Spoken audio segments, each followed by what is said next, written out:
vraie question, où sont les étoiles ? Faut savoir que le séjour d'Apollo 11 s'est déroulé pendant le jour lunaire, donc en plein soleil. Du coup, c'est un peu comme si on prenait une photo en plein jour sur Terre. Okay, it'll start getting cooler.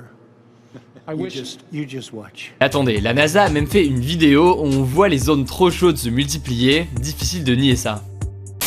Aujourd'hui, la thèse matérialiste, avec les découvertes scientifiques du XXe siècle, qui sont tout à fait extraordinaires, elle tient pas debout. La solution la plus évidente, c'est qu'il y a un esprit intelligent qui est à l'origine de tout ça. Parce que si vous admettez que le créateur a toujours existé, vous admettez qu'il existe des trucs qui peuvent avoir toujours existé. Et donc votre hypothèse de départ, elle tombe à plat.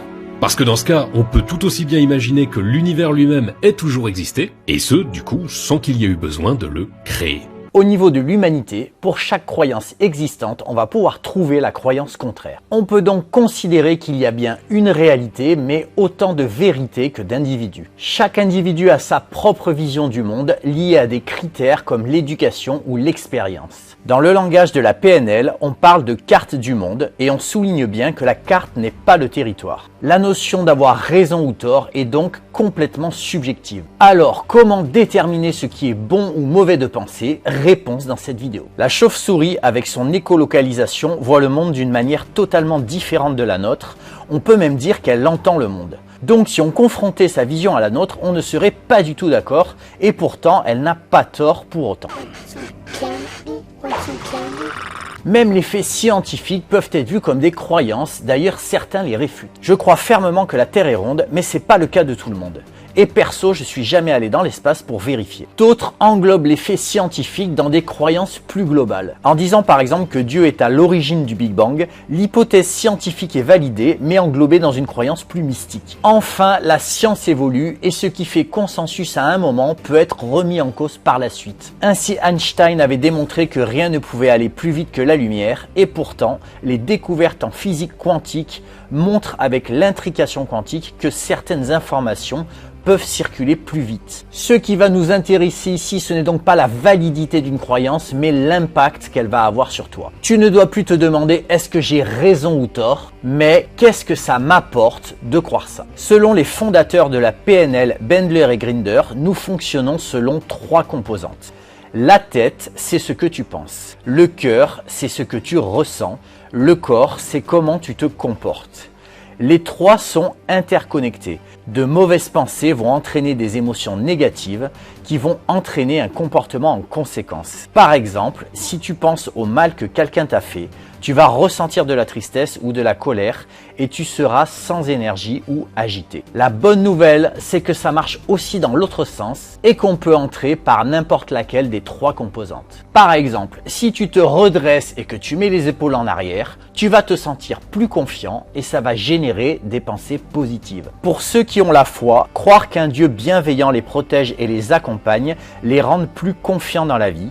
Ils ressentent en général plus de joie et moins de tristesse dans les moments difficiles, car ils savent que les épreuves auxquelles les soumet leur Dieu ont un sens et ils ont des comportements plus altruistes envers les autres. Ceux par contre qui s'attachent à des dogmes trop restrictifs ressentent de la frustration et de la culpabilité et de fait ont des comportements plus introvertis.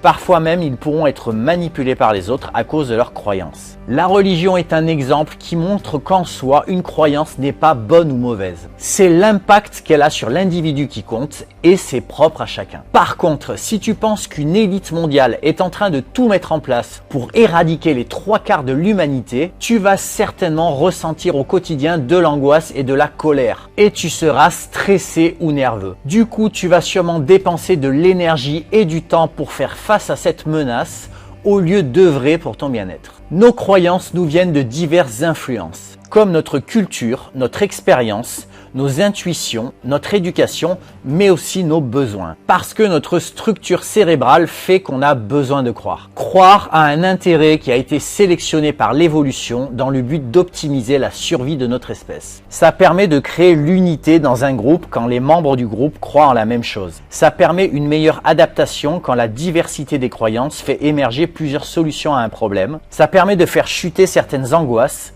comme par exemple la peur de la mort qui va s'estomper grâce à la croyance au paradis. Une croyance néfaste est donc la plupart du temps liée à ce qu'on appelle un bénéfice secondaire, c'est-à-dire un avantage dont l'individu n'a pas conscience. Exemple, une personne qui croit avoir percé un jour un complot mondial des Illuminati pour éradiquer l'humanité sera certes placée dans un état de stress permanent et perdra beaucoup d'énergie pour lutter contre cette menace.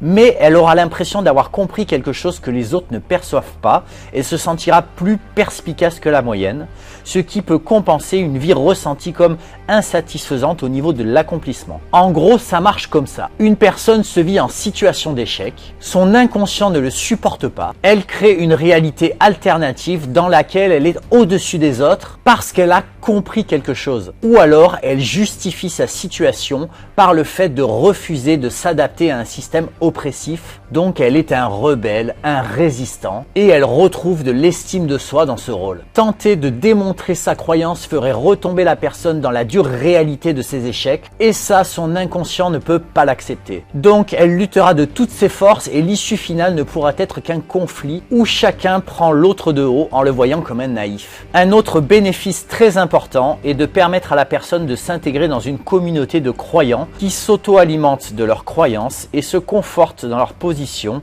de personnes plus éclairées que la moyenne. C'est le mécanisme des sectes. Renoncer à cette croyance, c'est être exclu de sa communauté, et ça aussi c'est très difficile pour un esprit à accepter, surtout s'il est fragilisé par la vie. En conclusion, face à la subjectivité de l'ensemble des croyances humaines, je trouve normal de respecter celles des autres, qu'on soit d'accord ou pas. Surtout si les croyances en question apportent du bien-être à la personne. Mais si tu identifies qu'une croyance est mauvaise pour la personne qui l'a adoptée, eh bien tu ne fais rien. D'abord parce que la plupart du temps on t'a rien demandé, et surtout parce que la seule issue c'est le conflit. Personnellement, quand on essaie de me convaincre de quelque chose auquel je n'adhère pas, je réponds à la personne que je respecte ses convictions mais que je ne les partage pas. Si le sujet m'intéresse, je pose des questions pour en apprendre plus, sinon je propose de changer de sujet. Mais s'il est bien de laisser les autres avec leurs croyances, il est aussi très intéressant de s'interroger sur les nôtres et sur leur impact dans nos vies. Est-ce que le fait de croire que tu es nul dans un domaine a plutôt tendance à t'aider ou à te plomber? Est-ce que le fait de penser que le gouvernement te prend pour un con te fait avancer dans tes projets ou te met en colère et te prend de l'énergie? Là, je sais, il y a un mec qui va me mettre en commentaire. Mais bien sûr que le gouvernement nous prend pour des cons! Qu'est-ce que t'es naïf! À toi qui t'apprête à faire ça, reprends la vidéo depuis le début pour comprendre le message. Donc, la démarche introspective est la suivante. Prends la personne que tu veux être ou l'objectif que tu veux atteindre et demande-toi simplement, cette croyance m'aide-t-elle ou me freine-t-elle pour aller dans cette direction? Ensuite, tu décides de la garder ou pas. Dis-moi en commentaire si une vidéo de technique pour changer tes croyances t'intéresse, et surtout, retiens que si de nos croyances découlent nos pensées, alors avoir la maîtrise de ces croyances en revient à contrôler ses pensées plutôt que d'être contrôlé par elles.